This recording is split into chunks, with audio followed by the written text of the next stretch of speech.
छटा जब क्षितिज पे बाबू काशी की सुंदर सुबह हो रही थी, तो करवट किनारा से टकराती धारा, अरे नदिया नजारा लहर दे रही थी। तो कबीरा के गौरव चले गए नहाने, बाबू वसुधा से रजनी विरह हो रही थी।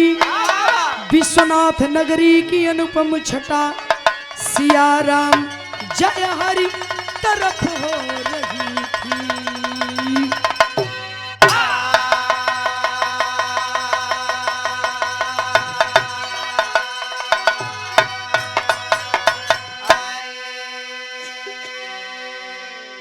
विश्वनाथ की नगरी अनुपम छटा सिया राम जय हर तरफ हो रही थी।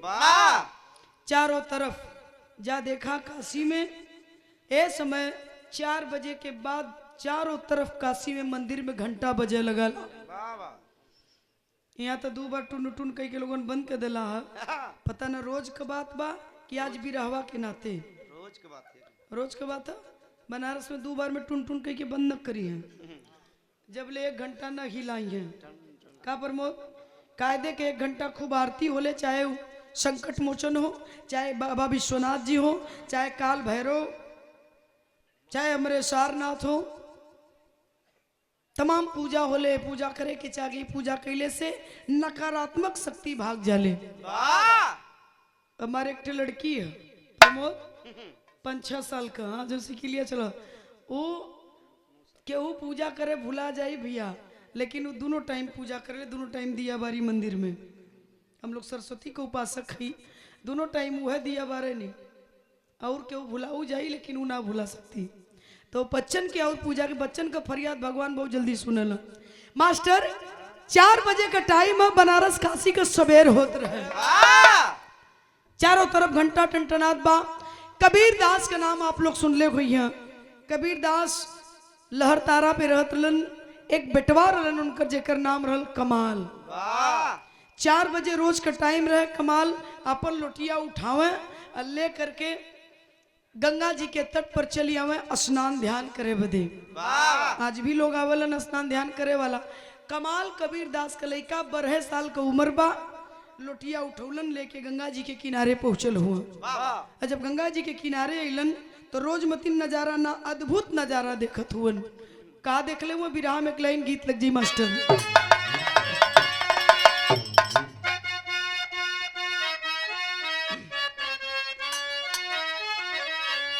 अरे पायल की झनकारी रफ्ते रफ्ते, अरे ढूंढे तेरा प्यार रस्ते रस्ते। छोड़ दा भाव विरहा में है का। अरे ज्ञानी को है गवार शिक्षा देता, अहंकार मेरे यार जिसको होता, शिक्षा देता।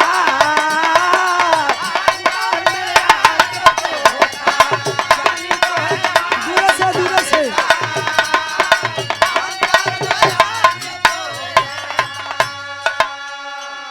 गौर करिहन, एक विद्वान इंसान को एक गंवार शिक्षा कब देता है, जब उसे अहंकार हो जाता है। कबीर जी दर्शा रहे हैं, लेकिन कहानी चर्चा बनारस का मास्टर।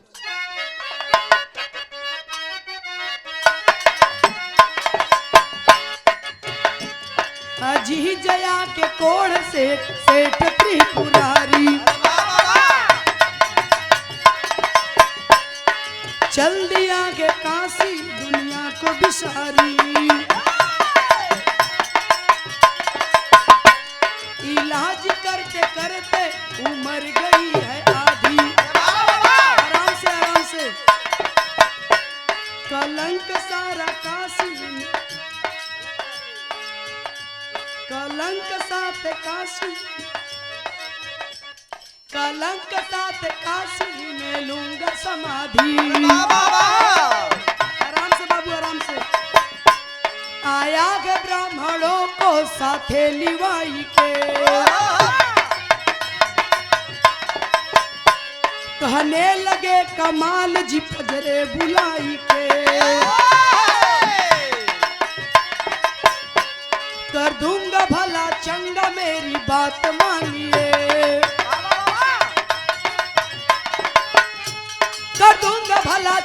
मेरी बात मानिए, तो दूंगा भला चंगा मेरी बात मानिए, एक टंका की तो खेल है बात मानिए।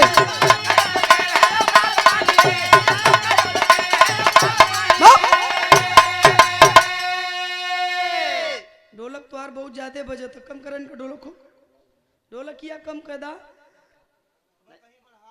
सब इनका ढोलक सुने आला कि हमार बिरहा सुने आला हारमोनिया ढोलकिया वालन के पेटे नहीं भरत बा कितना बढ़वाए देई ना बजी बा बिना बजोले गाले निकल ला रतिया बीत गई अब घाटा तो हार होई। ए भैया यही बनारस काशी जब लहर तारा से कबीर दास का लड़का कमाल अलन गंगा स्नान ध्यान के लिए तो देखत का हुआ एक जिंदा जीता जागता बढ़िया इंसान चिता पर बैठल चार ठे पंडित मिलके शराब पढ़त रहलन। कमाल देखल लोटिया फेंक देना लोटिया फेंक के ओकर लगवा जाके कहलन हे ई काशी है पाप नाशी है लोग मर के तरल तू जिंदा मर के काशी के पापी बनईबा के हुआ हो काहे मर जात हुआ जिंदा चिता पे बैठल हुआ हई चार जने मिलके तुहार शराब पढ़त हुआ काहे मर जात हुआ का बात है कहाँ घर तुहार 12 साल का उम्र लड़का का बुद्धि तउआ आ गई कायदे के तउआ आ गई कहला कि जल्दी बतावा नहीं तो ठीक ना पड़ी। चिता पर बैठल इंसान नाम बतौलस की सेठ त्रिपुरारी हम काशी का ना आइला अजमेर से आयल हिला पूरे शरीर में कोढ़ चुअत है पूरे शरीर में कोढ़ चुअत है आई दुनिया कोड़िया कोड़िया कह के ताना मारे थे जिए न देती है अली काशी में मर जा एक जन्म ना 7 जन्म तारन तार हो जाई तो तू मरे ना देत हुआ दुनिया जिए ना देती है तू मरे ना देत हुआ तो है कोई कष्ट कोई आफत हमरे मरले से क्या हो जाई कमाल कलन की आफत ना पूरा विपत हुआ तू पूरा विपत हुआ काहे मरे जात हुआ यही बदे मरे जात हुआ कि तुम्हारे शरीर में कोड़ चुआ था कलन हाँ दुनिया का सारी दौलत लगा के थक गई कोड़ कोई मिटा ना पौलस मरे जाती ला कलन की कोड़ अगर ठीक हो जाई तब तक ना मरबा कल चपके चल के दुनिया का सुख भोगब कि यहाँ मरे बदे बैठो तब कमाल कलन तर्ज लगी मास्टर का कहलन वाह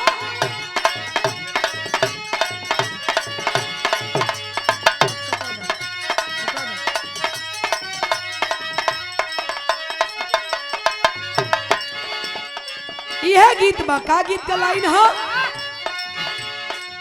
भगती में आइल भगवान हो सबरी के घरवा भगती में आइल भगवान हो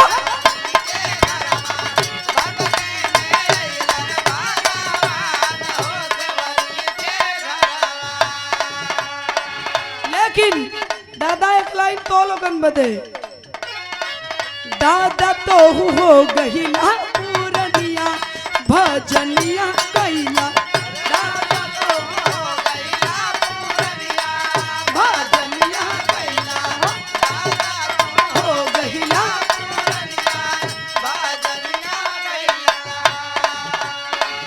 अब हो भजनिया कैला आया है भजनिया कैला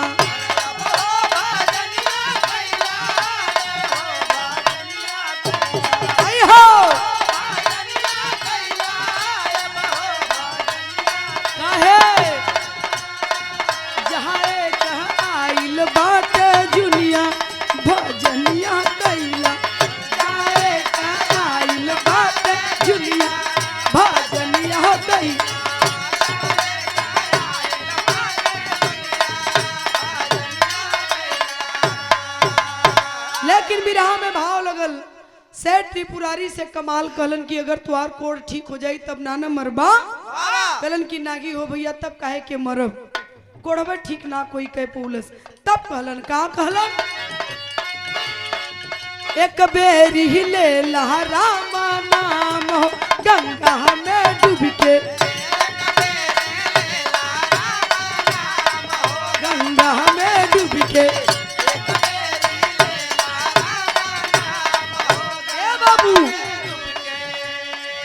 अब हो गंगा में डूब के आया है गंगा में डूब के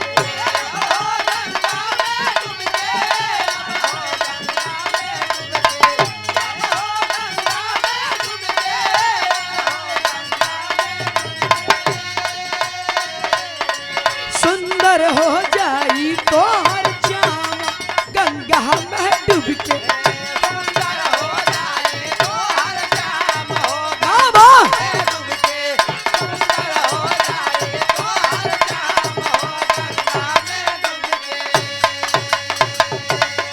कालनी गंगा जी हई ऐसे त्रिपुरारी ए गंगा जी के पनिया में डुबकी लगाए के राम का नाम लेला तो और मैं कष्ट दूर हो जाई।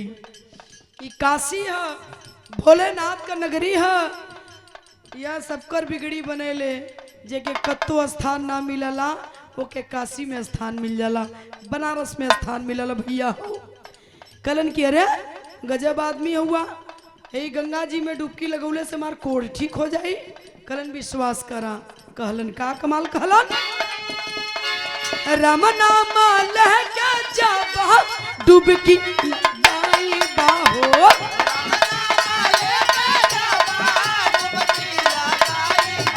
वाह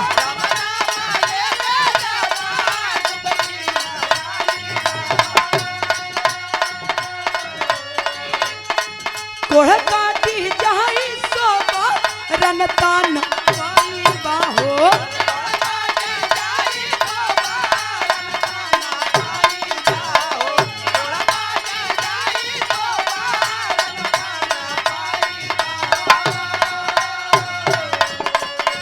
जिंदगी में हो जाई आराम हो गंगा में डूब के जिंदगी में हो जाई आराम हो गंगा में डूब के जिंदगी में हो जाई आराम वाह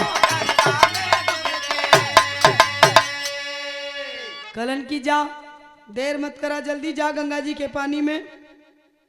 अब कोढ़िया चिता से कूद गए नीचे, वाह भैया कूद के नीचे गैल गंगा जी के पानी में, ठेहुनी भर पानी में हल्लल, करियाई भर पानी में हल्लल, छाती भर पानी में हल्लल, जा करके नकुरा मुन के डुबकी लगौलस। डुबकी लगाए के जब उतरी आयल तो कुछ ना फरी आयल, गुरेरा था वही पनिये में से कमाल के। कहला कोड़ ठिकायल ना हो, चिता का चैला खींच के इतना मारब कि क्यों चिन्ही न गुरेरत बा कमाल के। अब कमाल कला की तई बढ़िया से भगवान के नाम लेते हुआ तो पवित्र मन से ला, छल से मत ला, निर्छल मन कह के। दूसर की डुबकी लगौलस कोढ़िया तबो ना कुछ फरी आयल। कला की लड़के लड़के कला लड़के लड़के मत करा, बढ़िया से भगवान का नाम लेते हुआ तनी पवित्र मन कह के लेला। तीसरी डुबकी लगाया सेठ त्रिपुरारी गंगा जी के पानी में राम का नाम लेके। और जब तीसरी डुबकी लगुले भैया तो वाकई में कमाल हो गया, पूरे शरीर का कोढ़ मालूम न पड़े कि कोड़ी एकदम कंचन काया तन बदन हो गई। हाथ जोड़ के पानी में से निकल था कमाल के आगे आके कलश की भैया दुनिया का सारी दौलत लगा के थक गईली, कोई हमारे 1 इंच कोड़ ठीक ना कह पौलस। बारे धन है काशी के नगरी, गंगा जी के पानी में राम का नाम लेके हे कमाल तू डुबकी लगौला हमार पूरा कोड़ ठीक हो गल, कुछ चाहिए कुछ लेला, हम बड़ा धनी व्यक्ति हिला। कमाल कलन की कुछ न चाहिए, देहला चाहत हो तो जहां से आल वही निकलला। सेठ त्रिपुरारी तो अजमेर से आया था, अजमेर चला गया, लेकिन कमाल के का भैल मास्टर तरी टेरी लगावा।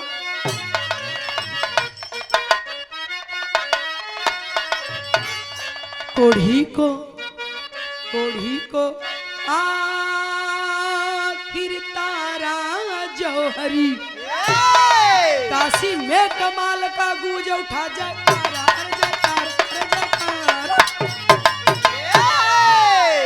कोढ़ी को आखिर तारा जौहरी काशी में कमाल का गूंज उठा जयकारा। चारों तरफ कमाल का चर्चा होवे लगल, कमाल की जय हो कमाल की जय हो। बात कबीर दास के पता चल कि कमाल कोनो कोढ़ी ठीक कैले वो चारों तरफ कमाल का चर्चा बा यार, कमाल का बा ऐसे ना कमाल का बाँ ऐसे हो गए 12 साल का लड़का घमंड हो गया कि कोढ़िया लल मरे बदे ओके ठीक कर देली ठीक कह के अजमेर भेज देली कमाल देखला कलन के रे बाप सॉरी कबीर दास देखलन की बेटवा का घमंड हो गयल तेकर घमंड अब्बा इतना ज्यादा हो गल ते दुनिया में आग लगा दे घमंड कमाल का खत्म करे बदे कबीर दास एक उपाय रचत हुन का उपाय रचले हुआ हाँ अरे कबीर दास जी थमा दिए हैं अरे कमाल को अवगुण पाती अरे इसे दयाना तुलसीदास को बाबू बैठे हैं तट के दाती अरे अहंकार में चूर गदेला बाबू चौड़ी किए हुए छाती अरे राजघाट पर चला बिहस राजघाट पर चला बिहस भोर समय अंतिम राती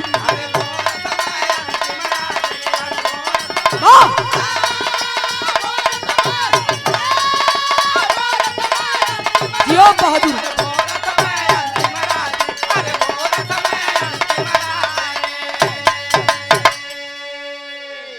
कबीर दास चिट्ठी लिख के देहलन कमाल से कलन की चल जा राजघाट तट पर अरे बाबा आप लोग बनारस गए होगा देख लो राजघाट नीचे से ट्रेन और ऊपर से 4 चक्का 2 चक्का 5 चक्का 6 चक्का जाला बाबा और नीचे से ट्रेन जाले वही राजघाट पुल है वही राजघाट तट पर तब के जमाने में तुलसीदास बैठत रहलन सीताराम सीताराम सीताराम सीताराम सीताराम सीताराम सीताराम सीताराम सीताराम सीताराम सीताराम वाह बहुत अच्छा पैसा दे दा न तर गईला राम का नाम लेके तर गईला हम कहती सीताराम ही कहते सूताराम जा भैया का हम तो के कहीं चैनल चलत बा बोरे में अब नामो लेला भगवान का तो सूताराम सीताराम सीताराम के नाम का जाप करत हो तुलसीदास जाके कमाली पाती तुलसीदास के दे दिया आपन हमार परिचय दे दिया और हमारे बड़े भैया आप बच्चा राम यादव जी आपके द्वारा ये पुरस्कार 200 रुपया ब्रह्म मेला के पहरा पर सादर नमन आप सब लोगों की प्रणाम आशीर्वाद का कामना है इधर कमाल कलन की कहो बाऊ देखा लइका तो लइका बड़ी मजेदार कहानी है ध्यान दिया तनी से कल बाऊ कल हाँ आऊ बाऊ आऊ ऐसा कलर है ना कल बाऊ ते कथो आऊ कलन बाऊ ये चिट्ठिया ले जाए के कहत हुआ तुलसीदास के देवे बदे उ हम चीनी है कला हाँ तो दुनिया चिन्हत है काहे न चिन्ह जा जा जल्दी देर मत करा परिचय बता दिया है अपन लेके चिट्ठी चलल हुन कमाल और चिट्ठी के जब लेके तुलसीदास के लगे पहुंचलन तुलसीदास जब वो चिट्ठी के खोलत हुन तो मैं कबीरदास लिखले करलन तनी लगावा था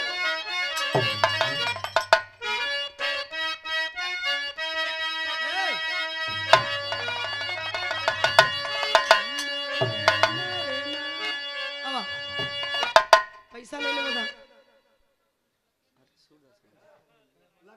बस हमारे कोई जा जरूर जा बाबू वो जरूर जा वाह क्या बात है गाना देखा अब है तू सुनाओ ये संजय जैसे कहानी सुनाओ जा भाई सब बैठे हैं बहुत धीरे से चल नहीं आराम से इसे पकड़ ले अब इनका जमल है ना हम तो जनता न रही कि यहाँ सूरदास मंदिर का पुजारी होने तो शुरुए में सूरदास का गोले जो अब का होती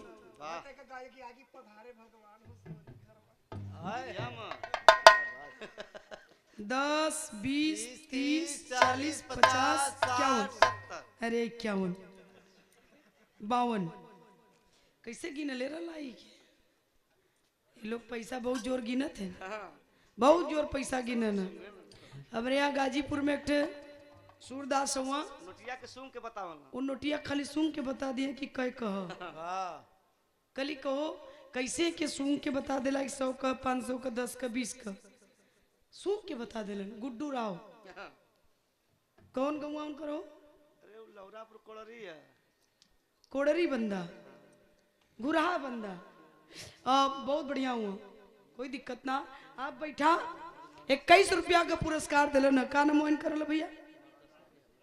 राजू सूरदास। सूरदास बाबा आपके चरणों में प्रणाम कहती, बहुत बहुत प्रणाम हो आपके। बैठ जा, हमें ना मालूम रहल कितना बढ़िया बा ये बिराइन के लगल हो। ले ला आवा, बहुत बहुत प्रणाम हो आपके। आवा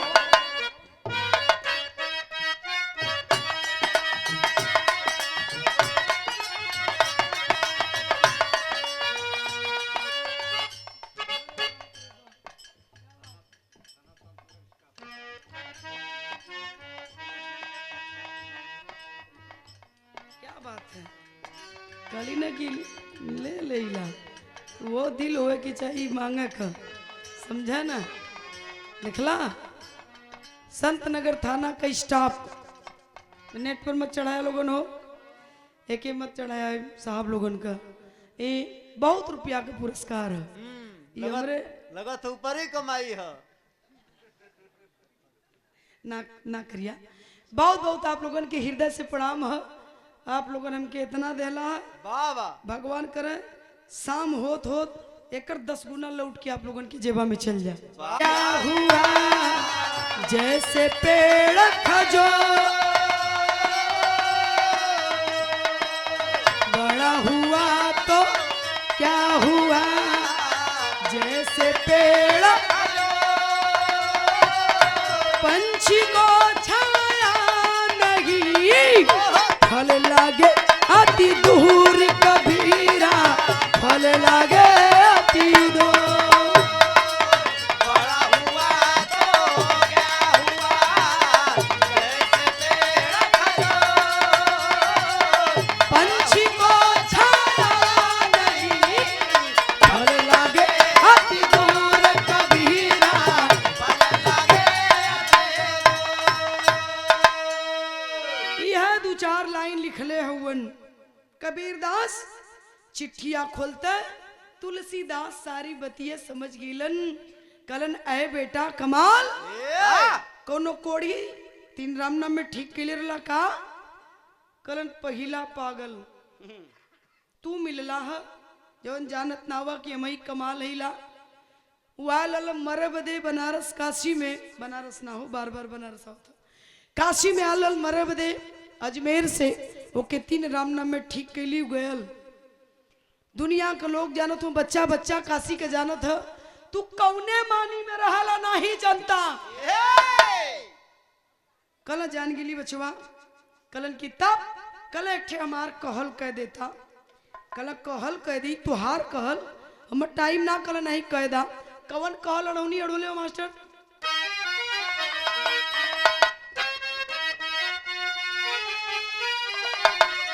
यह गीत बा माता बहिन गावेली हमन के घरे के आपके घरे का गावेली भैया कि सुतल ही गंगिया सुतल ही गंगिया अरे जगावे भैया मलहा उठाए गंगा भैला भोर भी सहारा उठाए गंगा जी।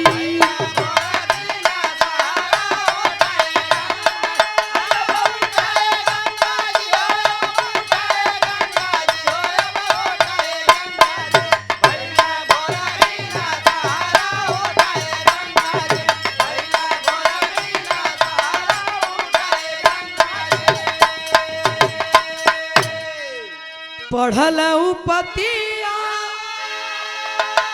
अरे समझ गईल बतिया बतावे लागल ऊ का मालिक के जुगतिया बतावे लागल।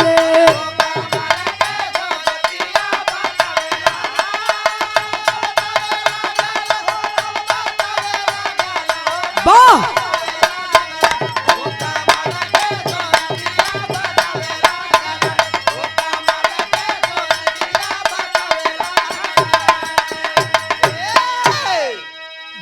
का बतौलन तुलसीदास कलन की ये बेटा चल जा काशी ले, काशी के बहरे ले, जितना कोढ़ी तो के बेटा सबके लिए वह हमारे लगे कैदा। कमाल कला की कहो हम तो के कोढ़ी खोजवा समझ में आवत ही। आप हंसत हुआ लइका के बुद्धि था कलन की हम तो के कोढ़ी खोजवा समझ में आवत ही का। गर्मी लगत हो कहां से तू सुनत हुआ महाराज? गंगहरा कला ई कथो जंगहरा। आपके द्वारा गंगहरा कला से 51 रुपया पुरस्कार का नाम हुआ बतू ना अपन? कैलाश राम कैलाश भैया ई ब्रह्म बेला के परा पर 50 रुपया हमके दिले ना। जा भैया भगवान करे तो के 500 रुपया साझी लेकर तो से भेटा जाए। बहुत बहुत दिल से पड़ा मत सवेरे जे पैसा देला ओकर 10 गुना हम लौटवाईला मालिक से कह के। भाई अपन रोजी तबे चली जब आप लोगन का चली। ये नहीं कि भैया हुआ कि जेबा काट ले कैची लेके ना भैया अपन विचार ना है। इधर देखे कहले के देरी रहल आखिरकार ना मनलन चलल हुआ कमाल कोढ़ी खोजे लगलन। खोजत खोजत कोढ़ी कई दिन लगा देहलन लिए अलन कोढ़ी जवन जितना भेटेलन लिया के तुलसीदास के आगे वही राजघाट तट पर कह दहलन। ऐसे में ये राज में नमो घाट होके कहल जाता। तो लिया करके जब उनके लगे कह दलन कलेक्टर तुलसी के पत्ती ले लेवा कलन की हाँ तुलसी का कलन की एक लोटा गंगा जी का है गंगा जल भर लेवा लोटवा में हमरे ले गईलन। कमाल हो देखा लेके लोटा भी खड़ा हूँ रख दा भैया कलन ये लोटिवा में एक लोटा गंगा जल भर ले आवा एक तुलसी के पतई ले ले आवा। कैलन का मास्टर ले लाता कहे तुलसीदास बेटा अरे कही दा तू जाई के सारे कोढ़िया के अरे लिया हो जुटाई के सब कर सतिया अरे हर बखतिया बतावे लगल। तुलसी तुलसी का पतिया मंगावे लगले मंगावे लगले।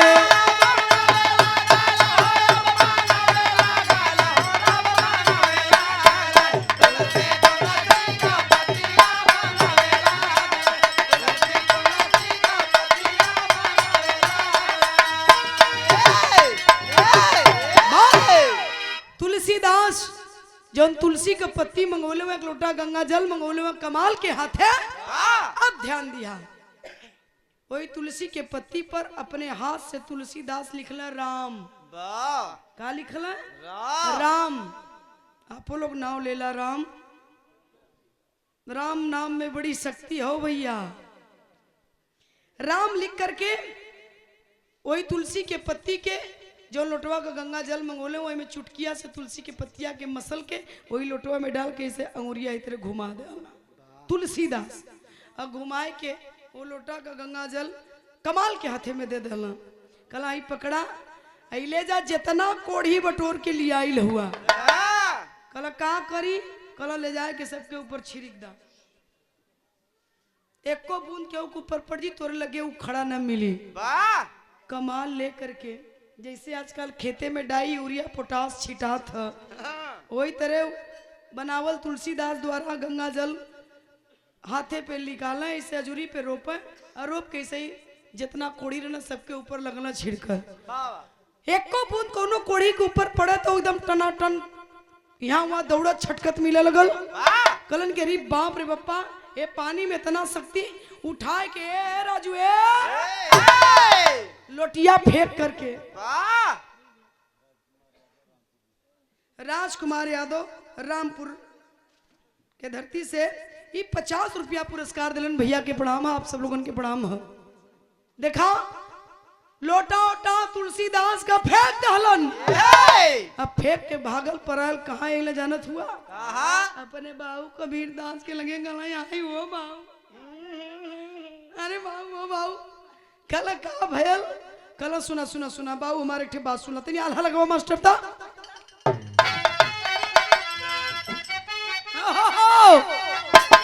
अरे साथी हो तो हार होना हार बान कलची सुनीला हार बान कलची सुनीला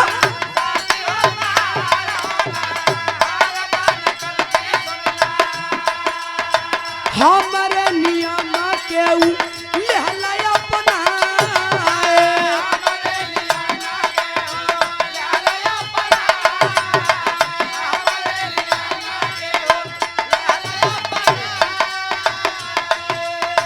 सोनी के बचनिया बढ़ी गैली परसनिया पंचो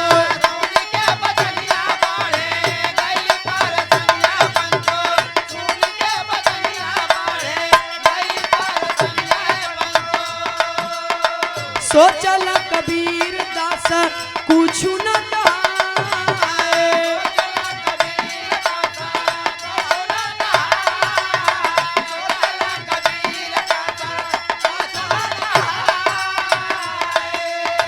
तुरत लिखला सूर दास जी के पतिया भैया दूसरी पाती पतिया भैया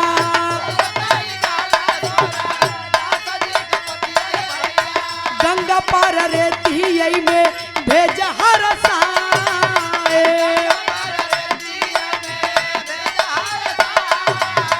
गंगा पारी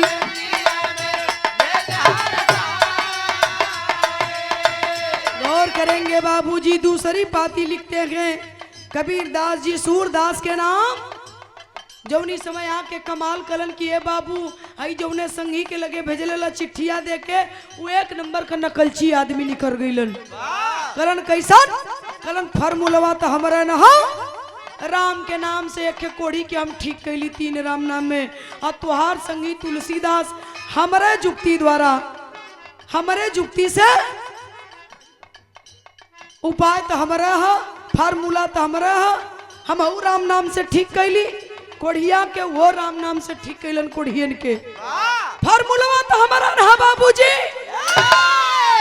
किए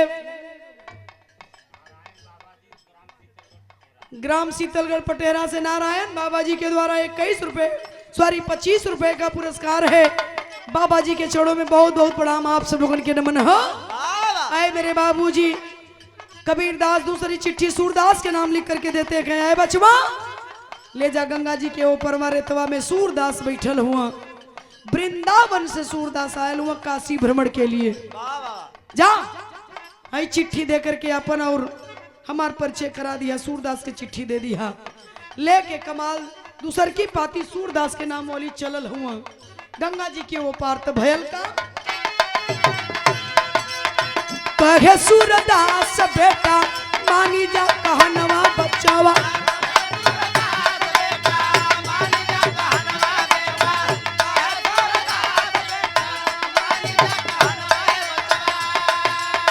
गंगा के किनारे देखा लक्ष्मण जाए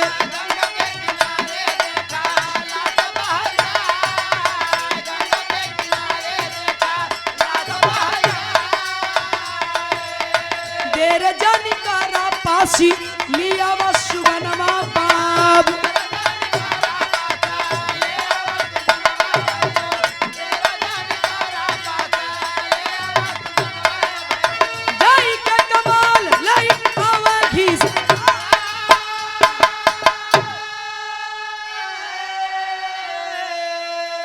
लेके चिट्ठिया चलल हुन कमाल अलन गंगा जी के ए पार जब अलन सूरदास जी वही रेतवा में बैठल रहलन हो पंचो दोनों अखिया का सूर रहलन वृंदावन से आयल रहलन काशी भ्रमण के लिए कैलन कमाल कलन की सूरदास तो ही हुआ कलन हाँ भैया के हुआ दुर्भाग्य से सूरदास समय है कलन हम कबीरदास का लड़का कमाल हैला मार बाबू तोहरे बोधे चिट्ठी दिले वो टेढ़े बोलत हूँ देखा टेढ़े हुआ उन्हें तो घमंड की 3 राम नाम में कोढ़ी ठीक कैले हुआ कला हाँ कबीरदास लड़का कमाल हैला कला तब कला चिट्ठी बाबू दिले लम्बो से फेंकत हूँ जला महाराज कबो कबो जी से तू फेंकला कला चिट्ठी दिले बाबू पकड़ा हम जा बड़ा घरे काम कला की ये बचुआ बड़ा तू बिजी लौकत हुआ हई हम दोनों अखिया कसूर रही चिट्ठिया के हम पढ़ न पाई। कल तब कल पढ़ के सुना दे मैं तोहर बाबू का लिखले हूँ जानते जाई। कमाल कहला कि गजब गजब नौकरी लगत बा हमरो। कहला कि पढ़ा देखी का लिखल है। वो चिट्ठिया में लिखले रहना कबीर दास तुलसीदास के चिट्ठिया में सॉरी सूरदास के चिट्ठिया में कबीर दास लिखले हुआ कि तुलसी जी ने 500 कोड़ी किए बहाल। अरे कितनी कम कीमत भाई एक नाम का लाल। सूरदास समझ गिलन कि कबीर दास का कहल चाहत हुआ समझ गिलन। कलन ये बचवा कमाल कला हाँ ऐसे सूरदास सब इनका मैं पैसा दे के गईलन है बड़ी अच्छा लगल है। ऐसे लोगन का जब पुरस्कार मिलल भैया तो दिल में बड़ी खुशी होले। कलन की ए बचवा कमाल कला हाँ मोलू बैठ जा उठा दो ना उठा के बैठ जाए कोई।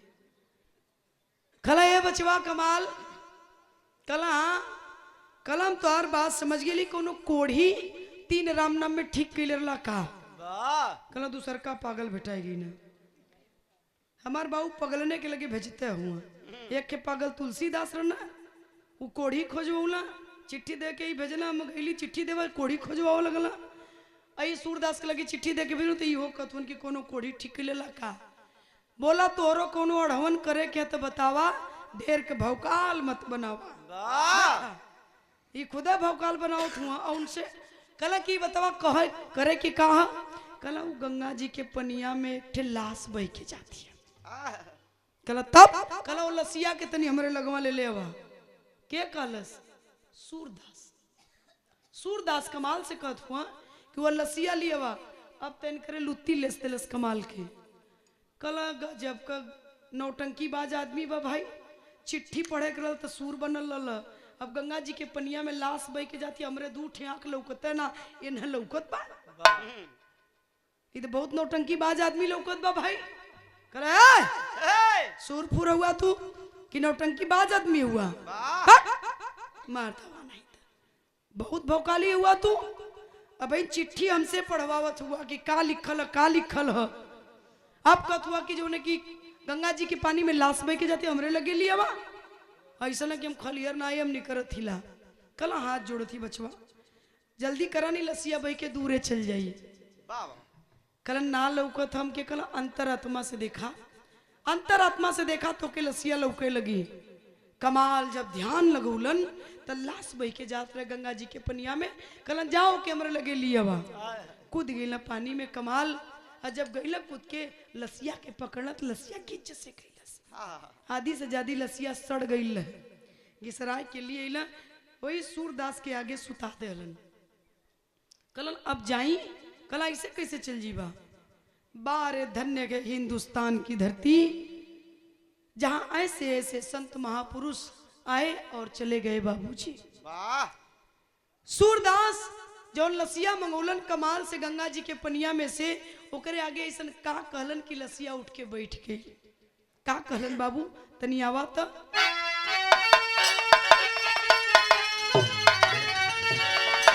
तनीर खलास के अचरज से अरे कबीरा के बीरवा अद्भुत हो गई घाटा नवा गंगा के तीर।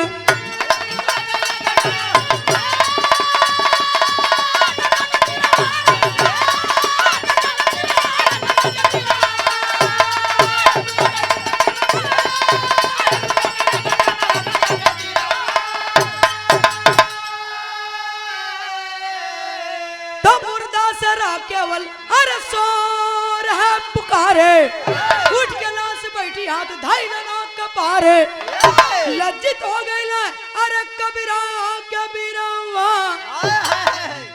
अद्भुत हो गई घाटा नवा गंगा के तीर।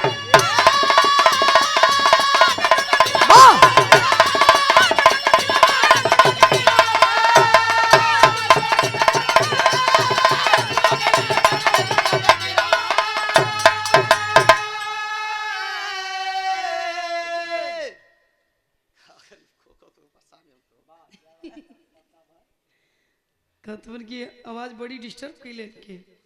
चलो ठीक है, जाके घरे गरारा और रख लिया जिल्ला। ए भैया गौर करिहन, मुर्दा मंगा करके उस लाश के समक्ष बारे सूरदास जी खलन किया है कमाल। 3 राम का नाम तुम नष्ट कर दिए।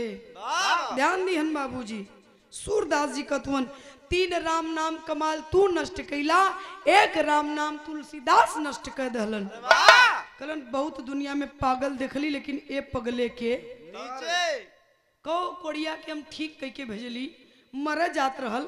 आई कथुन के 3 राम नाम नष्ट कर दहला, काल का चाहत हुआ। कलन सुना बेटा, बारे सूरदास और लसिया पर हाथ रखलन, अब खाली मुंह खुलले का देरी रहल। अब मुंह खुलता उनके मुख से खाली इतना निकलल रो, खाली रो कहलन। लसिया उठ के बैठ गई। जब लाश उठ करके बैठ गई, तब कमाल के आंख से झर झर झर झर झर झर झर झर आंस गिरने लगा। खरन करी बाप रे बप्पा, 3 राम नाम में के कोड़ी ठीक कैली, अम्मा घमंड डोगल के हमसे बड़ा कोई ना है।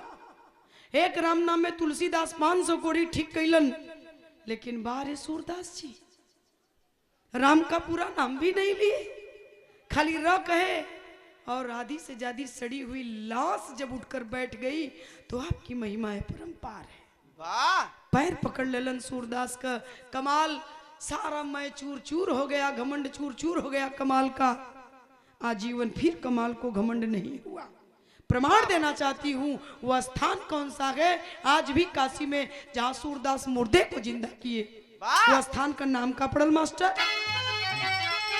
तो मुर्दा में डाले जहवा, अरे सूरदास जी जनवा, अरे वह राम नगर आज कहाँ लो स्थानवा, जहाँ का रामली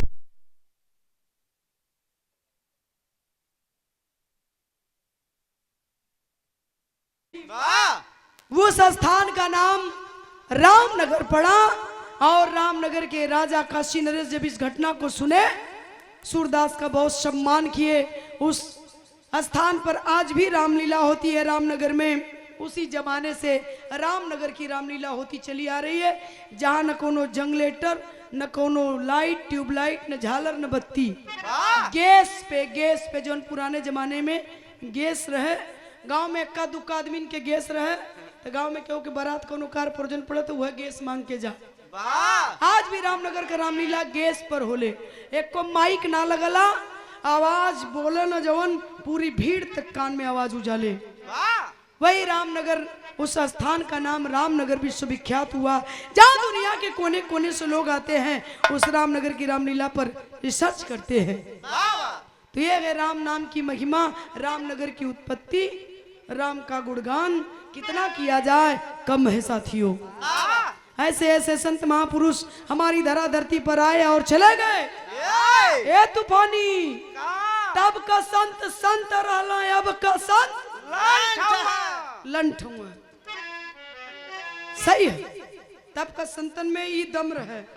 आजकल का आसाराम राम रहीम नारायण साईं वो लोग संत रहला, ए लिए कलन इनकर बात सही है। खानदान का परिचय है मास्टर।